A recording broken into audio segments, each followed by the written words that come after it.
Hey For the Wild community, it's Ayana here, and we have a very special recording to share with you today. But before we get into that, I just want to take a quick moment and say thank you to the 97 founding members of the podcast through Drip. We literally could not do this without you, and we are so grateful that you have rallied around us to support us doing this podcast every week. So we are sending you a really big hug of gratitude. And for those who haven't been able to sign up yet, you have 1 day left to become a founding member. So go to d.rip/for-the-wild, and the founding member period ends today, July 12th at 4:58 p.m. Pacific Standard Time.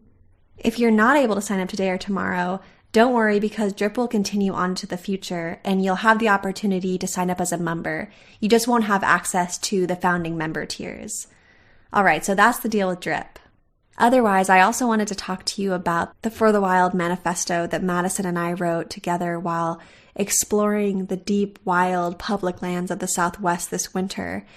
We were really feeling called to travel through these public lands that are on the chopping block for murderous extraction under our current administration and just sit with these wild places. And this is what came through. So we're really excited to share with you this vision and this belief system that we're holding as a collective.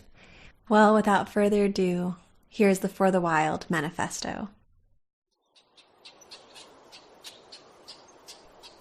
The For the Wild collective has grown through many phases since its inception. Deep Green's Garden, Unlearn and Rewild, and now For the Wild. All iterations a love song to disappearing wild places. We recognize that human justice is inextricably entwined with multi-species justice. For the liberation of the land is the survival of all people. With this clarity, we avow that our path is land-based. We protect land from civilization. Civilization not to be confused with culture. For we can have a culture of resistance and renewal, but civilization is dependent upon industrial-scale resource extraction and violence. We believe in wilderness conservation and public land safeguarding. For land unroaded, rivers undammed, soil untilled, rock unmined, and seas untrawled are necessary for biodiversity to evolve autonomously. We strive to find value while being prisoners of a civilization that does not value life itself. For life that is wild and free is untouchable by economy or profit. We declare that wild lands, whether or not we ever visit them or know their names, are important to our liberation. Their existence alone is intrinsically important, regardless if humans ever benefit from their survival. We preserve genetic diversity for ecological resilience and adaptability in a spiraling climate by collecting and spreading native seed and fungi of Cascadia and beyond. We are committed to shattering the condition of human supremacy and carrying out our projects in the context of deep time. With steadfast dedication to rigorous research, we endeavor to share in an unlearning and existential questioning of our time alongside our comrades. We at For the Wild know that we cannot do this work alone, for a multitude of perspectives are needed to rupture and reroute the psychosis and ecocide of modern civilization. We welcome collaborations with gratitude for our co-conspirators who enlighten and diversify our way forward. A community of deep ecologists working from the heart, embodying radical transparency, guided by the ancient redwood forests that we call home. This is who we are.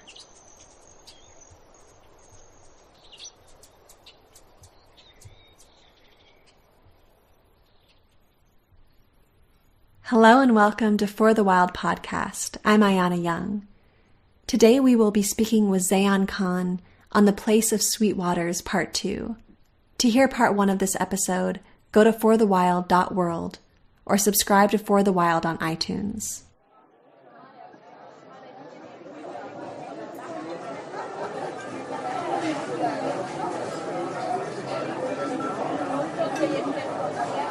We have a saying in Afrikaans, which in English is, the worst invention that there ever was the tap. And the fact that you can just open the tap and water comes out. There's such a disconnection of how sacred water is and how finite water is.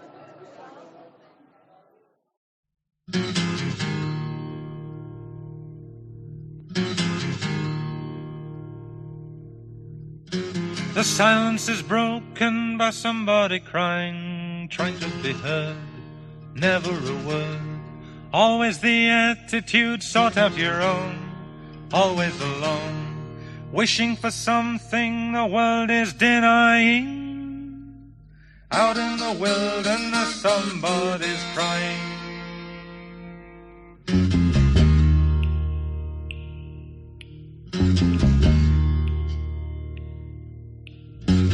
Somebody wishing for something to happen, wishing to tell, wishing to help. Someone was listening, someone who cared, never despaired. Someone to lean on and someone to trust, who needs your assistance and finds your disgust.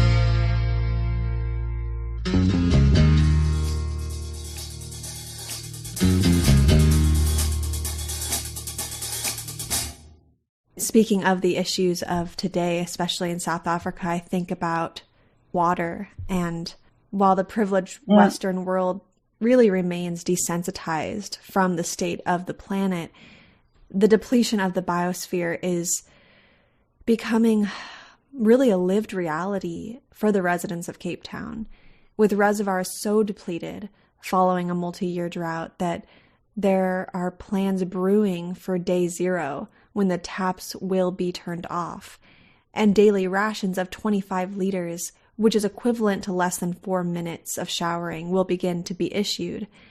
And I read that voluntary restrictions have been urged for months, but less than half of the city's residents abided to these restrictions.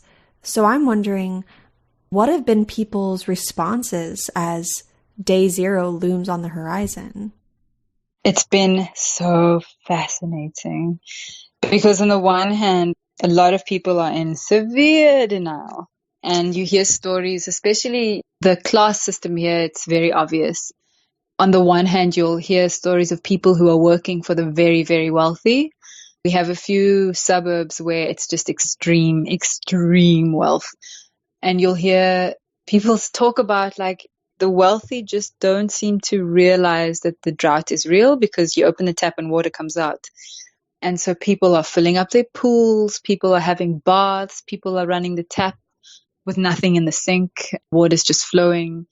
And then you get people who have stopped using their toilet and they've gone complete compost toilet. They've stopped, like people stopped showering. Honestly, we don't shower anymore, and you find different ways to become clean, or you become accustomed to everyone's clothing just being a little less brighter and whiter, or, you know, like using more perfume and things like this. So there's a lot of humor about it, and a readjustment or a new acceptance of what is socially acceptable, basically. And then you get the kind of apocalyptic day zero hoarders where they've got 5,000 5-liter bottles of water stored in their garage, or the long queues of people who are collecting water out of the mountain and out of the springs, which has caused its own kind of dramas socially with people and fights, and people who have cottoned on to stand there at 2:00 in the morning and collect water and then charge people for it, who hog the queue, and it became a big mess. But ultimately, what you started seeing was that it really, really changed a lot of people's perceptions about water and realizing how precious water is. We have a saying in Afrikaans, which in English is, the worst invention that there ever was the tap. And the fact that you can just open the tap and water comes out. There's such a disconnection of how sacred water is and how finite water is when it just comes out of the tap and comes out of so many taps, even in one house. But what started happening also was that in South Africa, we have the African National Congress, who is our national government, but then within our province, so we have different provinces, like I guess you would have states, but it's not the same thing, but we have different provinces. And in our province, which is the Western Cape province, we have a different party in government. So our local government is the Democratic Alliance. So it's different to the rest of the country. And it's very controversial because they are kind of very liberal, and there's a group called the Water Coalition, who was formed in January of this year.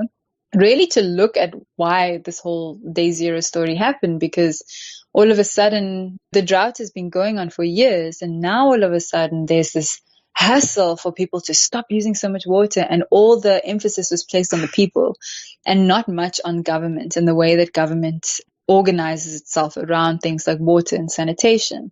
And in the beginning, it was very confusing because a lot of it was because of mismanagement. And now we start trying to point fingers. Who do you point fingers to when it comes to mismanagement? Everyone kind of just, to use this saying like water for ducks back, it was nobody's fault.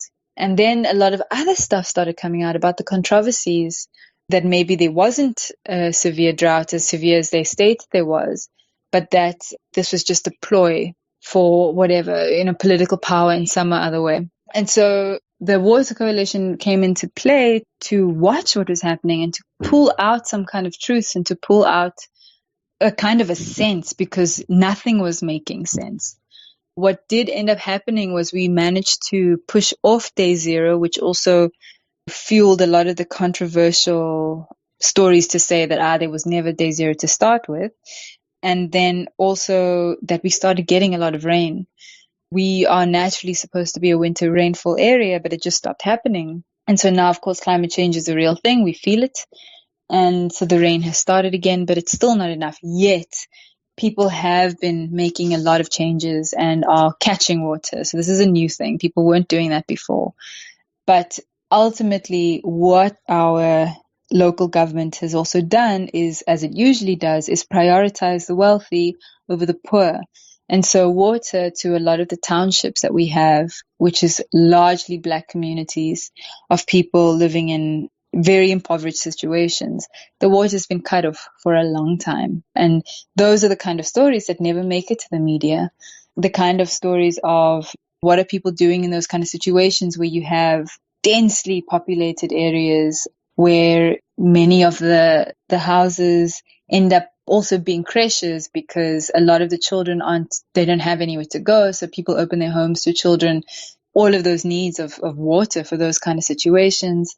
When you have clinics, when you have even unregistered, like what kind of water uses are needed in those spaces. And then people get hefty fines if they've used too much water. And what is the situation when water eventually does get cut off? And those stories are not shared. So it's very much, again, very complex, but it has kind of, in the last little bit, it has softened to a point. And I guess that also is in terms of a lived experience because it's been raining and it's been a lot cooler.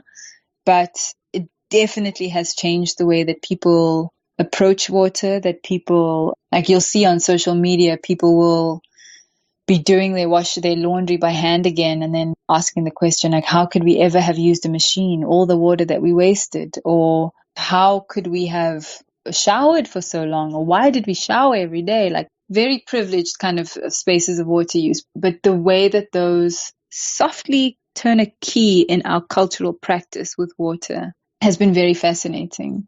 And it's been very fascinating to watch, especially the elderly who have been able to change so easily. I have friends and also friends of mine who told me stories about the kind of changes that people have made. And it's so empowering, actually, to know that those changes can be made by anybody, yet also to be very mindful that it is such a privilege to be able to make those changes and to be able to even catch water, to be able to redistribute the way that you use water. But it's definitely also personally for me changed a lot of how I navigate the city, how I use or do certain things.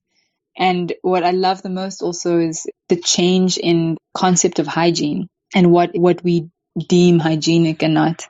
So it's definitely an ongoing journey, but it's by far changed a lot of what people have perceived. And there was a whole everyone was like up in arms and like, no, we're going to have to leave the city. We're going to have to move. But people haven't moved, So it's been really nice to kind of see how we have this South African culture of tenacity, of people who've been through so much and yet we're still here, we still carry on. And it's kind of warming to see that, to be able to see how people also band together. And when you go visit your friend's house or when you go into a new space, you bring water with you. as a gesture. So those new kind of cultural norms now, they, I think, will become after time. It's been a very interesting journey.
I loved how you mentioned how really destructive the tap has been, and I think about that a lot.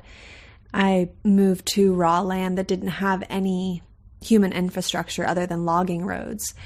And when I really realized what it took to actually create infrastructure to bring water to a sink, it was unbelievable. And it really helped me understand how much material and resources it takes to get water to anywhere you really want it to be, and how precious water is, and the amount of work it takes. And so I love hearing that there are people who are really learning to view water as precious and take actual tangible steps for water saving. And then, of course, on the flip side of that, I can't help but question who is really being the most affected by this, whose taps would actually be turning off. You had mentioned the really wealthy people, and Cape Town has the second highest influx of seasonal millionaires in the world.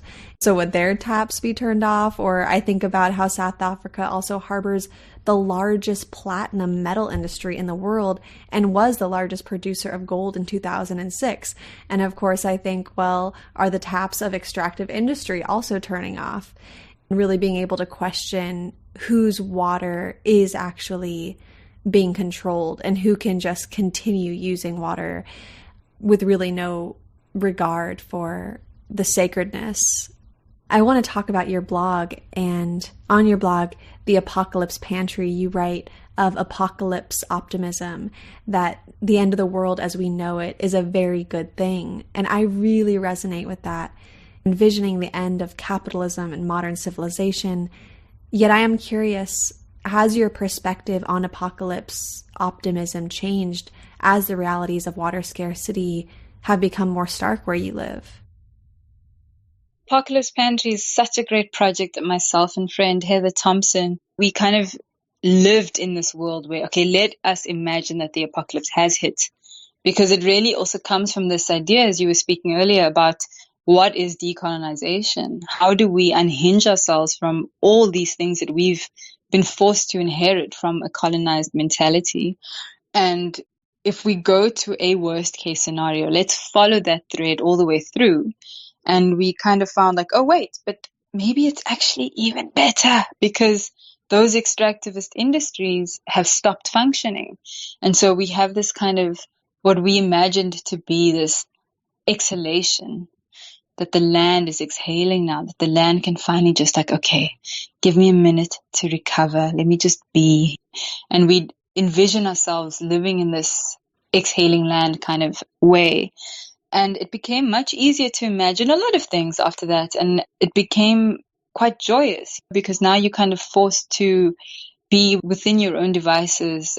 How can we navigate our world, this very land that we're in, without those systems, without that financialized system? What would we miss the most? Oh, we'd miss the internet. But maybe there are other ways to have the internet without this dominant system, etc., etc. it became much easier to also imagine what freedom could look like, or what kinds of freedom. And when we imagine freedom, not only can we be well and healthy, but how do we have a hell of a good time? How do we find joy? How do we listen to good music and do all the things that we wish to do and practice with our medicines and all of this? People really, really resonate with it. And I think that for us, we started at the base. Okay, it's about survival. We need water, we need food, we need XYZ. And water was never a problem. And it still actually isn't a problem if you have access to the springs. So like I said, the mountain is a sponge, and it's a massive mountain range that just keeps pumping water through all of its pores. And the water is very sweet and clean. And so if you have access to get to the mountain, and you have some kind of vessel to collect water, and you're able to transport that back to your home, then you don't have any issues with water. It really is a situation of, like you were saying, it's all these extractive industries that are using up all this water. And if we look at agriculture, if we look at mining, that's where all the water is going, not because of people's overuse or whatever the case is, but because of the way government has kind of opened it up to be that the people must stop, because the economy is the most important thing and the economy must be able to function as it does. It's so obvious that the economy and how the economy is based itself systemically, that it's very weak, and that if it's dependent so much on things that are so finite, like resources, then surely it's not strong, it's not healthy, it's going to fail, because those things are quickly running out. I'm also the kind of a person who, I guess I used to call myself an optimist, but it's really more of having an understanding that I have to have a healthy amount of hope, the future generation that I'll never meet kind of thinking, that I enjoy, even because there's how can I say, it might even be an egoism, if I can say. I feel a sense of kind of a weird selflessness, but also very much about the self, in pushing and working towards a future that I'll never meet. And I don't know why that is. I don't know if it's actually something that I guess somehow have to work through, being born in the time that I am, in the family, in the land, etc., etc. But to be fundamentally hopeful about the future when everything else is showing me that there's not a lot to be hopeful for, that forces me to work to connect those discrepancies that I see glaringly, to be able to foster a kind of deep healing that the land will feel, that incorporating old but also very new practices of ritual, of community, of healing, of medicine, of joy, of even just to kind of act in a completely frivolous manner sometimes, just to engage in joy in a way of like kind of sweet abandon, all kind of connect in a sense of new optimism that's very grounded in a reality. So I'm not kind of blinded by the future is bright and things will always be okay because that's how things are. No, things are not always okay, and things are very, very difficult. And I suffer depression, which I have come to realize is something that's actually very common. And having mental health, it's not very common to find people that have always healthy mental health, because I think the way that the world is run, and I'm talking about, I guess, in the cities most of all, because that's my experience, there is so much ill health in the way that our systems are and the way that the land is traumatized and in need of healing. And that infiltrates the people and it infiltrates everything that lives. And so there's a definite need to hold that. There's a definite need to understand that and regard that, so that sense of optimism isn't blinded, and that sense of optimism is embedded in a social, spiritual politic that creates as much change as it does towards a healing or towards some kind of knitting of a future that includes all those things that we silence, and that speaks from a much more grounded, truthful, way, because even for us with the work around First Nations work and people has been so silenced because of genocide and because of apartheid systems and because of colonization. It's even difficult to find those conversations if you don't know where they are. So to have that kind of mindfulness, I think, is paramount. We've stopped the Apocalypse Pantry and have kind of been working on our own things, and have also subsequently realized that apocalyptic sensibility is also something that I had to move away from, just to be able to embed myself again in a space where living with depression or understanding that depression as a way to heal, like working through it, was much more healthy for me, to not embed it in a thinking of apocalypticism, apocalypticness. A lot of the discussion these days is around the Anthropocene and the way that humanity has irrevocably changed the planet and the way that the biology and the metabolism of the planet is engaged. I'm trying to understand all of that without falling into a pit of depression around, because it's so overwhelming, and there's so much trauma and so much grieving and so much healing that needs to happen, and how to be able to stand up every day and do it requires so much strength, but also understanding that I personally am carried by so much spirit and ancestry and people and life, and have kind of taken it as a sense of duty to do this without fear to do it, because that's my purpose and it has to be expressed within this specific land. So there's a very long way to answer your question, but there it is.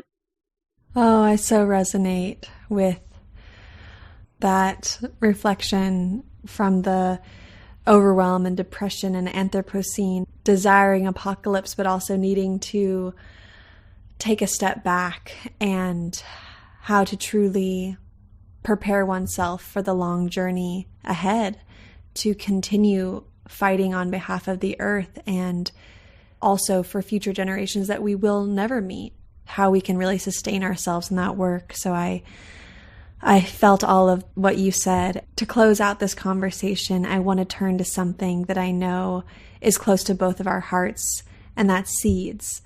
And Africa is And Africa is among the front lines of the privatization and commodification of seeds, with the narrative being spun that in order to address hunger, local seed systems must be modernized with, quote, improved varieties and methods, ignoring the fact that 90% of the seeds sown and 80% of the food produced in Africa stems from small-scale, women-led seed systems.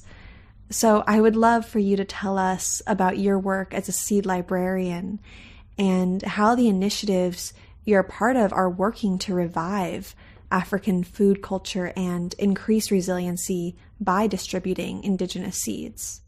I love it so much, man. This is the kind of work that you die for. In South Africa, like I explained, in the city parts of the country, where we have all these endemic food systems that have been going for millennia, yet now we see that the majority of the food that we're eating are foreign. They're from Mesoamerica, they've come through Europe and very much changed our diets, but also the landscape. So we started some years ago, I think it was in 2012, was the first time that we heard about these seed laws that are pushing for these so-called improved varieties. And it was such a shock to us because then we'd been working around indigenous food for a while, but not yet through seed. It was kind of just finding what the foods were and where they were. Because even amongst indigenous cultures, people are not eating these foods anymore. So we kind of were on this like hustle, like quickly, everybody, we have to talk about seeds. We have to find the seed. Where's the seed? When I was working with the Surface People Project, we also had the privilege of traveling the country and working with other organizations, other farmer organizations, other farmer communities, and soon found that the discrepancies between the East and the West were very obvious. So the east of the country of South Africa is much more fertile. The soils are more red, they're more brown, they're even black. They're more tropical areas. People can kind of produce more variety of food. Whereas here in the West, we are more desert. In the South, it's more Mediterranean. The soils are much lighter. They're not as fertile. Summer drought. So we've like got almost a limited variety of things we can plant, but we can still plant all year round.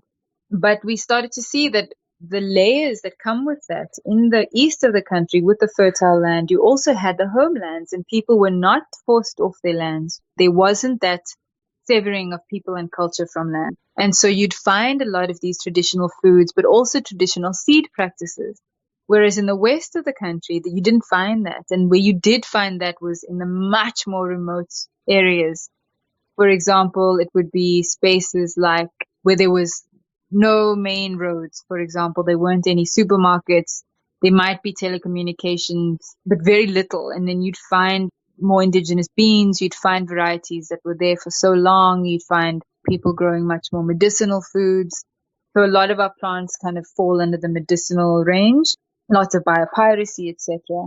But it's been such a journey because I quickly realized that there's so many of us working in these spaces, but all under the silo of organization and then maybe academic research, that we weren't really practicing the seed cultures as we had been, and we weren't really kind of understanding what those were. So it was a lot about reviving cultural practices through adopting from other parts of the country or of the world, but also trying to find those memories, going to speak to the elders and really trying to look at how things used to be done. So there's a very funny thing that you find elsewhere in the continent also. Often people think that maize is from Africa because it's so known here. People are so used to maize as a staple. It's our staple crop, basically. That people have such traditions and ritual practice and festivals around maize and maize seed. And actually, as a side note, it's so interesting because when maize did come over to, most likely it came through the Portuguese, but that, we're not quite sure. A lot of things didn't come with maize. For example, no one does nixtamal. So no one is nixtamalizing the maize. And so people are just basically eating it straight. They're not cooking it or fermenting it down. And so it's being digested for generations in a way that the body is not able to digest it. Yet it's got such people say that it's like the guest that comes to the home. You give the guest the best crockery, the best cups, the best plates, the best food, the best seat at the table. You do the same with the maize. Even though the maize is not from here, the maize gets the best space in the land. It gets the best, most fertile ground.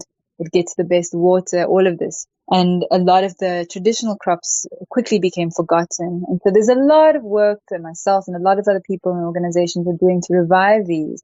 But what I realized that was missing a lot, because seed is a legacy of life, and a lot of people, of course, other animals too, but a lot of people become custodians of these seeds specifically because of different recipes to make different things, from food to medicines, from gifts to jewelry, growing seeds to make instruments, so seeds for music. Because of all these cultural relationships we have with seeds, I found it imperative to tell those stories and not just the story about these seed laws have come into play. They're decimating our seed populations and the livelihoods of our people, specifically the smallholder farmers, specifically the women, and thus the children. That kind of narrative, as true as it is, stops a lot of people in their tracks because they're kind of like, yeah, but what can I do about it? Or how does that concern me in my city life, la la la.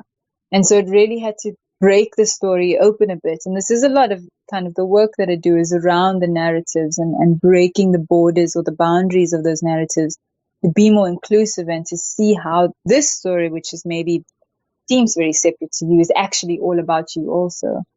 That I started as a librarian having to tell those stories. And my mother used to be a librarian. And so a lot of our childhood we spent in the libraries. She taught in, or we'd go on the weekend. And so I have this, and my father as well is an amazing storyteller. And every night for bed, he would just conjure these magnificent stories. So I have this in me to be a storyteller. And to do it through seed has been so effective. And we started what's called the Seed Bibliotheek, which means seed library. And through it, it's about telling stories of seed. At the moment, it just lives on Instagram. while I'm figuring out this master's to be able to tell those stories. Because when we look at the laws, when we're sitting in Parliament hearing the parliamentary, like the seed bill hearings, when we are engaged in these meetings and workshops and conferences and on a continental basis, we have a very specific audience. We have a very specific narrative that we work with. Governments can only work in a specific way. The academics work in a specific way. Farmers work in a specific way. That there's often this, like, the borders between each of these spaces. Gloria and Zaldua, she talks about the Nepantla spaces, the transitions, the in-betweens. These kinds of spaces where we differ yet we meet are the kinds of spaces that I think become very fertile for something like seed, because the narratives only speak about the impending decimation of our seed populations. Yet if we turn around to see, but like, where the hell are our seeds, or what is the story with our seeds? You know, we don't have those kind of fruitful stories. So where are those? And so that's kind of been the initiative. And with that, obviously being someone who is obsessive about seed also, once people start getting into seed, it's such a ancestral memory for us that I think we just lock into it very quickly. So we created an actual seed library also that has all kinds of seeds. We really had to focus on not just being about food. It had to be about seed that you could make jewelry from, seed that you can make music from, grains, muti, which is medicine, you know, flowers, different kinds of uses of seeds. And then seed that is not for planting, seed that's just for decor, whatever the case is, and all the different ways that we use seed.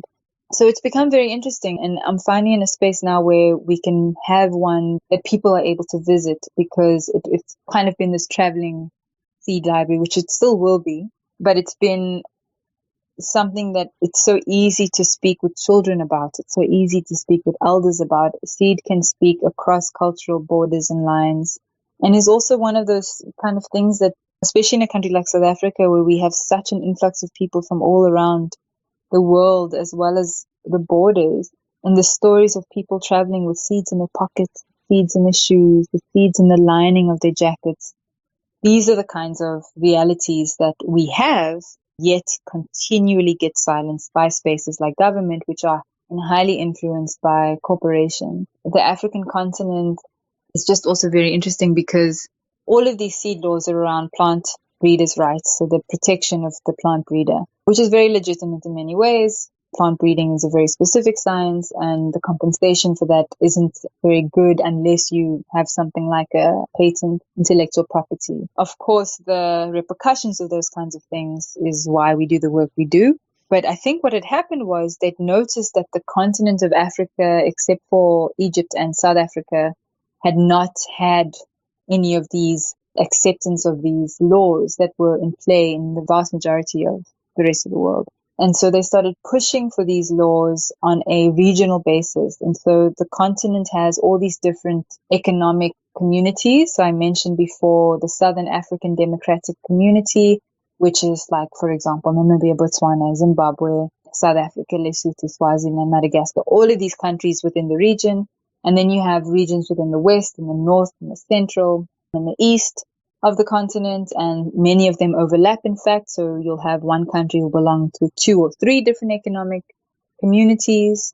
And it just makes it much easier from the perspective of governments, but global trade bodies, to organize and administer things like laws, but also obviously trade agreements. And so all these laws are sitting at that level. Yet, as you said, who really is benefiting from those laws? Basically the companies, because everybody else is living off of much more smallholder realities. There's just that complete negation and the silencing of those realities of how things have been done for millennia. And those are the improved systems. Those are systems that are able to ebb and flow with the changes of the environment. When you have situations such as drought, these are the seeds that can recover much quicker, as opposed to the seeds that have been indoctrinated with kind of monoculture and babied with fertilizers and herbicides and water. and not really allowed to evolve and adapt to the changing climate as it changes, or the changing recipes as they change. So it's a big task, but I think the main purpose of it is to just inspire people to see their own power in, to be a seed user and a seed saver, to recognize themselves as such, because everybody's a seed user, whether you think so or not, are using seed on the daily. And really just to shine the light on seed as a kind of connector between us and everything else that lives, I guess. Also in the sense of our heritage and all the things that we've inherited from our ancestors, from the generations before us, through the seed. So yeah, it's just such a satisfying space to work in. As hard as it is very replenishing and very revitalizing, very inspirational.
What an incredible conversation.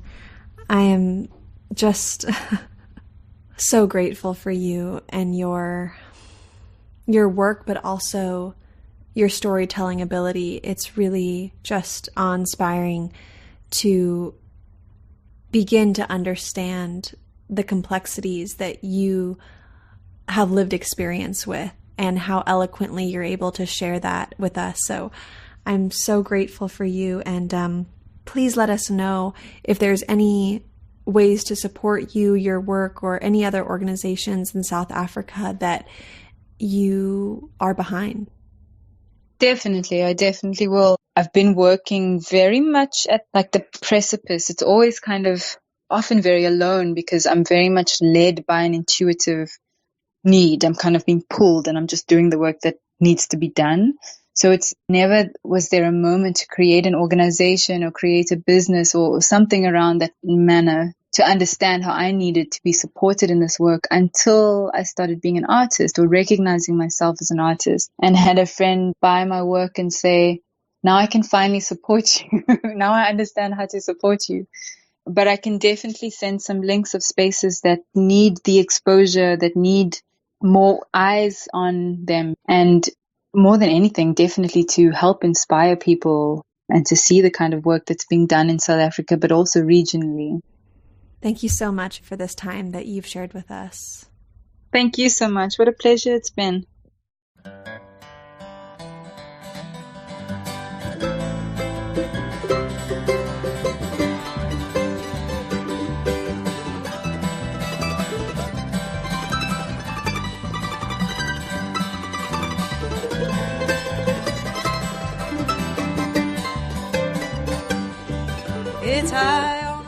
Thank you for listening to For the Wild podcast. I'm Ayana Young. The music you heard today was from Eola. Theme music is Silence Returns by Bo and Like a River from Kate Wolf. I'd like to thank our incredible team, our producer and editor Andrew Storrs, our research director Madison Magolski, media director Molly Lebov, research assistant Francesca Glassbell. Our questions are crafted by Madison Magolski, Francesca Glassbell, and myself, and written by Madison Magolski. Thank you so much, and until next time.